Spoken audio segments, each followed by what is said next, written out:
Dito tayo ngayon, no, sa pinaka-peak ng parasailing adventure natin. Kasama ko si birthday celebrant pa rin. Hi Ma, hello.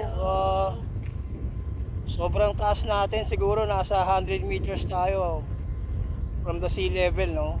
So ito yung extreme adventure na regalo ng eldest daughter namin para sa birthday ng mama niya.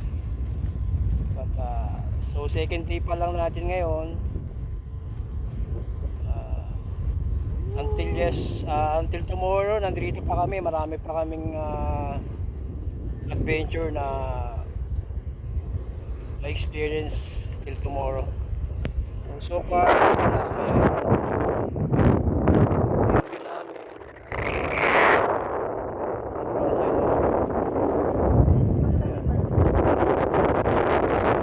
balloon sa ibabaw namin. Hindi maiko-perfect nag-transferred ako ng camera, so ito pa lang sa akin.